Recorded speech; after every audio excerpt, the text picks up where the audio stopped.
தமிழ்நாட்டில் வன்னியர்களுக்கு உள்ஒதுக்கீடு கொடுக்கணும்னா சாதிவாரி கணக்கெடுப்பு நடத்தணும்னு அவசியமே கிடையாது. தரவுகள் அரசு கம்ப்யூட்டர்ல உள்ள இருக்கு. பட்டன் தட்டினா ஒரு நாள்ல தரவுகளை எடுத்துடலாம். ஆனா 4 வருஷமா பட்டன் தட்டாம முதலமைச்சர் காத்துட்டு இருக்கிறார். அசெம்பிளி செஷன் ஸ்பெஷலா வச்சு நாங்க இதை பாஸ் பண்றோம். அப்படி அந்த அளவுக்கு சொன்ன முதலமைச்சர் 3 ஆண்டுக்கு முன்பு நான் ஒரு முறை செல்கிறேன். ஏங்க திருப்பி திருப்பி தொந்தரவு பண்றீங்க, என்ன அதான் பிரச்சனை இருக்குன்னு சொன்னார். எனக்கா கோவம் வந்துடுச்சு. தம்பி கழுத்தறுத்தார். கர்நாடகா முதலமைச்சர் சித்தராமையா அவர்கள் 2வது முறை நாங்கள் சாதிவாரி கணக்கெடுப்பு சர்வே நடத்துவோம் என்று அறிவித்தார்கள். 2வது முறை இந்த 10 ஆண்டுகளில் அவர்கிட்ட போய் சமூக நீதி பத்தி கத்துக்குங்க. இவ்வளோ மாநிலங்களுக்கும் அதிகாரம் இருக்கு, ஆனா நம்ம முதலமைச்சர் மட்டும் அதிகாரம் கிடையாது. ஏன்னா தமிழ்நாடு ஜப்பான்ல இருக்கு, இந்தியாவில் இல்ல. தூங்குறவரை எழுப்பலாம், ஆனா தூங்குறப்போ நடித்து கொண்டிருப்பவர்கள் எழுப்ப முடியாது. முதலமைச்சர் வழக்கம் போல எங்களுக்கு அதிகாரம் இல்லைங்க, எங்களுக்கு அதிகாரம் இல்லைங்க. அதிகாரம் இல்லைன்னா நீங்க இறங்கிக்கங்க. வேலை வேண்டுமா? ப்ளூ ஓஷன் இருக்கிறது. 10th 12th டிப்ளமோ டிகிரி படித்தவர்களுக்கு உணவு, தங்குமிடம், இஎஸ்ஐ, பிஎஃப் இன்சூரன்ஸ் உள்ளிட்ட சலுகைகளுடன் அனுபவத்திற்கேற்ற நல்ல சம்பளம் 15,000 முதல் 30,000 வரை. பெண்களுக்கு முன்னுரிமை. 2,000க்கும் மேற்பட்ட வேலை வாய்ப்புகள் உள்ளன. இப்போதே தொடர்பு கொள்ளுங்கள். Blue ocean. இப்ப நம்முடைய நிலைப்பாடு என்ன? தமிழ்நாட்டில் நாம் ஆள வேண்டும். ஆட்சி அதிகாரம் வந்தால்தான் இதெல்லாம் நம்மால் செய்ய முடியும். காரணம், இப்ப இருக்கின்றவர்கள், அதிகாரத்தில் இருக்கின்றவர்கள், அவர்களுக்கு நன்றாக தெரியும் அதிகாரம் இருக்கிறது, ஆனால் இல்லை. இந்த எஸ்எஸ் பிரியா மாதிரி இருக்கு இல்ல இருக்கு இல்ல அப்படி யாரை ஏமாத்துறீங்க? முதலமைச்சர் சட்டமன்றத்துக்குள்ளே பேசுகிறார், சாதிவாரி கணக்கெடுப்பு சர்வே நடத்துவதற்கு எங்களுக்கு அதிகாரம் கிடையாது, மத்திய அரசுக்கு தான் இருக்கிறது என்று. நானும் மருத்துவர் ஐயாவும் முதலமைச்சர் அவர்களை 4 முறை நேரிலே சந்தித்தோம். 4 முறை இல்லை, நான் 3 முறை, ஐயா 2 முறை, 4 ஆண்டு காலத்தில். எதற்கு? இதற்கு முந்தைய ஆட்சி காலத்தில் வன்னியர்களுக்கு 10.5 விழுக்காடு இடஒதுக்கீடு வழங்கினார்கள். ஆனால் கடைசி நேரத்தில் வழங்கினார்கள். 1 மாதத்துக்கு முன்பு வழங்கியிருந்தால் எந்த சட்ட சிக்கலும் வந்திருக்காது, எடப்பாடி பழனிசாமி ஆட்சி காலத்தில். ஆனாலும் வழங்கினார்கள். அதில் பிறகு வந்த திமுக ஆட்சி சரியான முறையிலே நீதிமன்றத்திலே கையாளவில்லை. வாதங்கள் சரியான முறையில் வைக்காத காரணத்தால் சென்னை உயர்நீதிமன்ற மதுரை கிளை தடை செய்தது. உச்சநீதிமன்றம் சென்றோம். உச்சநீதிமன்றத்திலே நீதிபதிகள் மிக தெளிவாக தீர்ப்பு வழங்கினார்கள். என்ன? தமிழ்நாட்டில் வன்னியர்களுக்கு உள்ஒதுக்கீடு கொடுக்க எந்த தடையும் கிடையாது. அந்த தீர்ப்பிலே 68வது பக்கம் 73வது பக்கத்தில் இருக்கு. தாராளமாக கொடுங்கள், ஆனால் தரவுகளை சேகரித்து நியாயப்படுத்தி கொடுங்கள், அவ்வளவுதான். எந்த இடத்திலையும் உச்சநீதிமன்றம் தீர்ப்பில் தமிழ்நாட்டில் சாதிவாரி கணக்கெடுப்பு நடத்திய பிறகுதான் நீங்கள் வன்னியர்களுக்கு ஒதுக்கீடு கொடுக்கணும்னு தீர்ப்பில் எங்கேயுமே இல்லை. தமிழ்நாட்டில் வன்னியர்களுக்கு உள்ஒதுக்கீடு கொடுக்கணும்னா சாதிவாரி கணக்கெடுப்பு நடத்தணும்னு அவசியமே கிடையாது. தரவுகள் அரசு கம்ப்யூட்டர்ல உள்ள இருக்கு. பட்டன் தட்டினா ஒரு நாள்ல தரவுகளை எடுத்துடலாம். ஆனா 4 வருஷமா பட்டன் தட்டாம முதலமைச்சர் காத்துட்டு இருக்கிறார். எதுக்கு காத்துட்டு இருக்கிறாருன்னு யாருக்கும் தெரியல.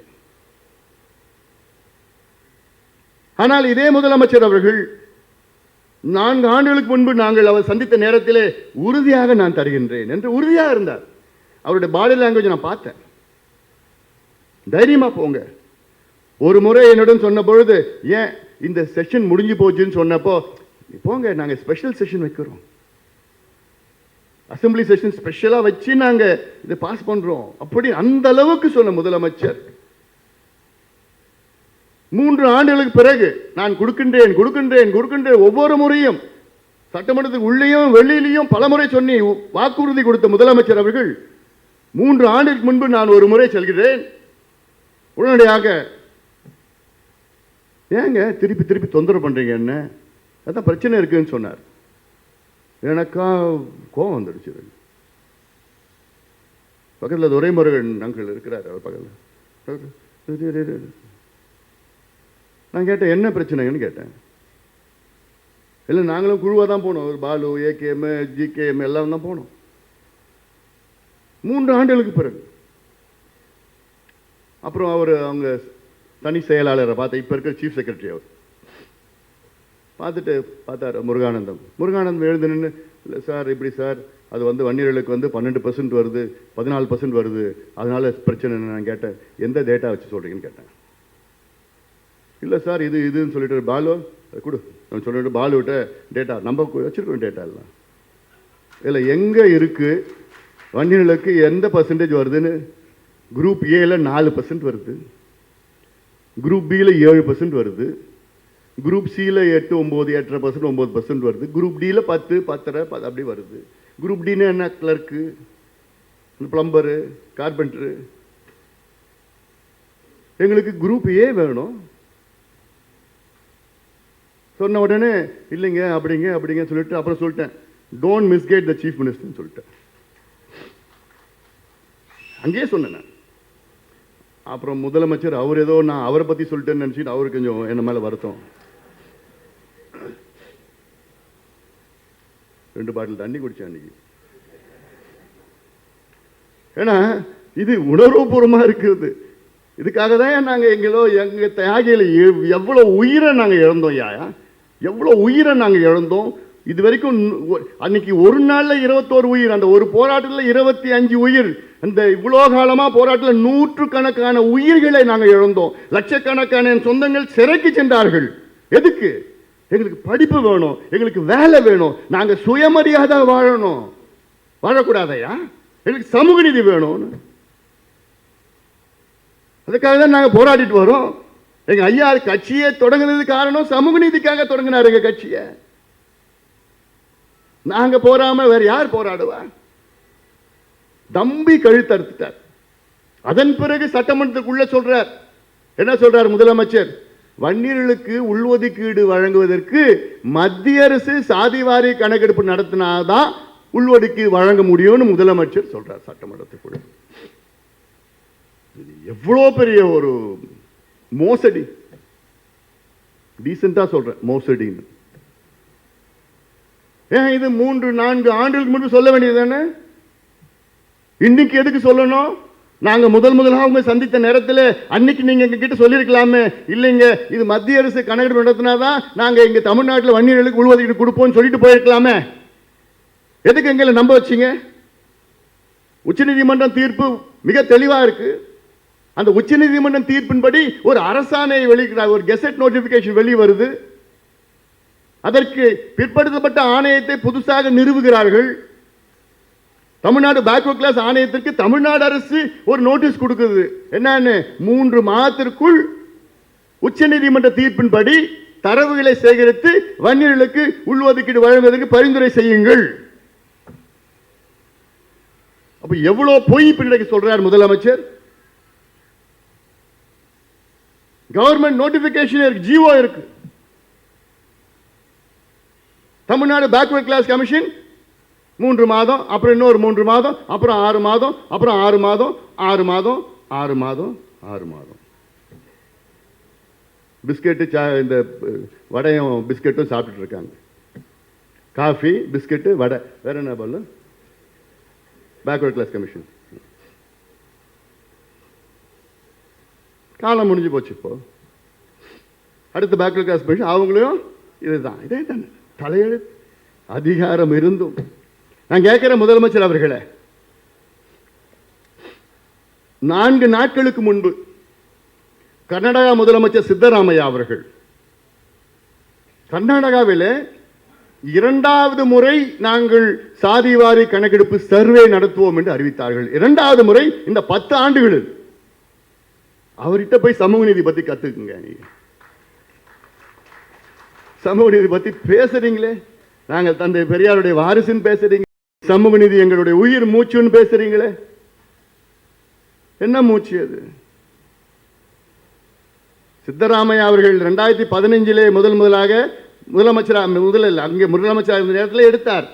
பிறகு 4 நாட்களுக்கு முன்பு மீண்டும் அதை அறிவித்திருக்கின்றார். என்ன காரணம் சொல்றார் தெரியுமா சித்தராமையா அவர்கள்? மத்திய அரசு எடுக்கின்ற சாதிவாரி கணக்கெடுப்பு அது தலையை எண்ணுகின்ற கணக்கெடுப்பு, மாநில அரசு எடுக்கின்ற கணக்கெடுப்பு சர்வே தான் எங்களுக்கு கூடுதல் புள்ளி விவரங்கள் வரும், கூடுதல் டேட்டா வரும். அதை வைத்துதான் எங்களுக்கு சமூக நலத்திட்டங்களை வழங்க முடியும், மக்களுக்கு திட்டங்கள் கொடுக்க முடியும், உதவி செய்ய முடியும். என்று தெளிவான காரணங்களை முன்வைத்திருக்கின்றார் கர்நாடகா முதலமைச்சர் சித்தராமையா அவர்கள். இதே தான் நாங்கள் பல சொல்லிட்டு இருக்கோம், பல ஆண்டு காலமாக சொல்லிட்டு இருக்கிறோம். எத்தனை கருத்தரங்கள் நடத்தணும் இதே சமூக நீதி பேரவை சார்பில், எத்தனை மாநாடுகள் நடத்தணும், மாநாட்டிலையும் பேசணும். உங்ககிட்டையும் எத்தனையோ முறை வந்து பார்த்தோம், கேட்டோம். ஆனால் எங்களுக்கு அதிகாரம் இல்லை, எங்களுக்கு அதிகாரம் இல்லை, எங்களுக்கு அதிகாரம் இல்லை. ஒரு முதலமைச்சர் சட்டமன்றத்துக்கு உள்ளேயும் சட்டமன்றத்துக்கு வெளியிலையும் பொய் பேசுகிற முதலமைச்சர் நான் பார்த்ததில்லை. கர்நாடகா எப்படி அதிகாரம் கிடைச்சது? தெலுங்கானா எப்படி அதிகாரம் கிடைச்சது? தெலுங்கானாவில் சாதிவாரிய கணக்கெடுப்பு நடத்தி முடிச்சு இடஒதுக்கீடு அதிகப்படுத்தி சமூக நலத்திட்டங்களை கொடுத்து அங்கே தகுதியானவர்களுக்கு கடனும் கொடுத்து முடிச்சுட்டாங்க 3 மாதத்தில் தான். பீகாரில் 2 ஆண்டுகளுக்கு முன்பு நடத்த முடிக்கப்பட்டது. கர்நாடகாவிலே 2வது முறை நடத்தி கொண்டிருக்கின்றார்கள். ஆந்திராவிலே நடந்து கொண்டிருக்கிறது, ஒரிசாவிலே நடந்து கொண்டிருக்கிறது. அப்போ இவ்வளோ மாநிலங்களுக்கும் அதிகாரம் இருக்கு. ஆனா நம்ம முதலமைச்சர் மட்டும் அதிகாரம் கிடையாது. ஏன்னா தமிழ்நாடு ஜப்பான்ல இருக்குது, இந்தியாவில் இல்லை. தூங்குறவரை எழுப்பலாம், ஆனால் தூங்குறப்போ நடித்து கொண்டிருப்பவர்கள் எழுப்ப முடியாது. முதலமைச்சர் அவருக்கு எல்லாம் தெரியும், இதெல்லாம் தெரியும். தெரிஞ்சு வேணுமே இல்லைங்கோ இல்லைங்கோ இல்லைங்கோ அதிகாரம் கிடையாது. அதிகாரம் இல்லை என்றாலும் எங்களுக்கு அதிகாரம் இருக்கிறது என்று சொல்பவர்கள் தான் வீரர்கள். அதிகாரத்தை வைத்துக் கொண்டு எங்களுக்கு அதிகாரம் இல்லை என்று சொல்பவர்கள், நான் சொல்லல, நீங்க சொல்றீங்க. தமிழக மக்கள் முட்டாள்கள் கிடையாது, தெளிவானவர்கள். உங்களுடைய பொய்யெல்லாம் பார்த்து தான் இருக்கிறாங்க. ஏன்னா இது வந்து எங்களுடைய அதாவது சமூக நீதி பிரச்சனை. சமூக நீதி பிரச்சனை என்றால் இங்க அடித்தளத்தில் பாதாளத்தில் இருக்கின்ற இங்க இளைஞர்களுக்கு படிப்பு பிரச்சனை, வேலை வாய்ப்பு பிரச்சனை. இது படிப்பும் வேலை வாய்ப்பு இல்லாததான் இன்னைக்கு வட தமிழ்நாட்டில் பார்த்தீங்கன்னா அவன் மது விற்பனை அதிகமாக குடிச்சிக்கிட்டு அது இது பண்ணிட்டு கஞ்சா என்னென்னமோ போயிட்டு இருக்கான். ஏன் அவனுக்கு ஒரு வேலையை கொடு, படிப்பு வேலையை கொடுத்தனா அவன் மாட்டம் சுயமரியாதையுடன் மான மரியாதையுடன் வாழ்ந்து கொண்டு இருப்பான். உங்களுக்கு என்ன, இந்த சமுதாயம் ஓட்டு போடணும், படிக்கக்கூடாது, அப்படியே இருக்கணும், குடிச்சு குடிச்சு அப்படியே குடியாரனா வந்து தேர்தல் நேரத்தில் நீங்கள் போட்ட இது போட்டு போடணும். வன்னிய சமுதாயம் மட்டுமில்லை, பட்டியலின சமுதாயம் அதே நிலையெல்லாம் வைத்துக் கொண்டிருக்கின்றார்கள். ஒரு நாள் எய்ம்ஸ்ல இருந்து கிட்டத்தட்ட ஒரு 20 பசங்க என் அலுவலகத்துக்கு வெளியில் ரோட்டில் நின்றுட்டு இருந்தாங்க. என்னடா எங்கேருந்து வந்தீங்கன்னு கேட்டால், இல்லை சார் நாங்கள் AIIMS, we want to meet you. அப்புறம் மேலே வாங்கன்னு சொல்லி பேசுனேன். சார் நாங்கள் எய்ம்ஸில் படிக்கிறோம். எய்ம்ஸ் நிறுவனம் வந்து டெல்லியில் பிரதமர் வீட்டிலேருந்து 2 கிலோமீட்டர் இருக்கு. எய்ம்ஸில் படிக்கிறோம். நாங்கள் வந்து எஸ்சி, மொத்தமாக எங்கள் எஸ்சி எஸ்டி நாங்கள். எங்களுக்கு வந்து ஹாஸ்டலில் ஒரு ஃப்ளோர் தனியாக ஒதுக்கிட்டாங்க. நினச்சி பாருங்க, டெல்லியில் எய்ம்ஸில் அந்த ஃப்ளோர்னா எஸ்சி ஃப்ளோர்னு. மெஸ்ஸில் தனி டேபிள், எங்களுக்கு ஒரு 3 டேபிள் சாப்பிட்றது எங்களுக்கு மட்டும் ஒதுக்கிட்டாங்க. கேம்ஸ் விளையாடினா பாஸ்கெட் பால்லையும் கிரிக்கெட்லையும் எங்களை சேர்த்துக்க மாட்டாங்க. நாங்கள் வாலிபாலும் ஃபுட்பாலும் மட்டும்தான் ஆட முடியும். நாங்கள் படிக்கிறப்போ எங்களை வந்து ரெட்டில் மார்க் பண்ணுவாங்க எக்ஸாமில். இது எங்கே நடந்தது? டெல்லியில் இந்தியாவில் தலை சிறந்த மருத்துவ நிறுவனம், ஆராய்ச்சி நிறுவனம் AIIMS, all India institute of medical science. நல்ல வேலை, தமிழ்நாட்டில் 69 விழுக்காடு இடஒதுக்கீடு பாதுகாக்கப்பட்டிருக்கிறது. இது யார் செய்தால் என்றால் முன்னாள் முதலமைச்சர் ஜெயலலிதா அம்மையார் அவர்கள் செய்தது. எனக்கு ஏதாவது கட்சி அரசியல்லாம் வேற. என்னை பொறுத்தவரை ஜெயலலிதா அம்மையார் அவர்கள் தமிழ்நாட்டுக்கு செய்த மிகப்பெரிய சாதனை இந்த 69 விழுக்காடு இடஒதுக்கீட்டை மத்தியில் இருக்கின்ற நம் அரசியல் சாசனத்தில் உள்ள 9வது அட்டவணையிலே பாதுகாக்க அந்த சட்டத்தை மத்திய அரசை வலியுறுத்தி அரசியல் சாசன சட்ட திருத்தத்தை கொண்டு வந்து வலியுறுத்தி இதை பாதுகாத்தது தான் ஜெயலலிதா அம்மையார் அவர்கள் செய்த தமிழ்நாட்டுக்கு மிகப்பெரிய சாதனையாக நான் பார்க்கின்றேன். இல்லைன்னா முடிஞ்சு போச்சு. இன்னைக்கு 50% தான், 19% இடஒதுக்கீடுலாம் அப்பயே காலி பண்ணிட்டு இருப்பாங்க. இப்பயும் அதுக்கு அச்சுறுத்தல் இருக்கு. உச்சநீதிமன்றத்தில் வழக்கு இருக்கு. அது என்னைக்கு வேணா வரும், கத்தி தொங்கிட்டு இருக்குது அங்க. ஆனால் முதலமைச்சர் வழக்கம் போல எங்களுக்கு அதிகாரம் இல்லைங்க, எங்களுக்கு அதிகாரம் இல்லைங்க. அதிகாரம் இல்லைன்னா நீங்கள் இறங்கிக்கங்க.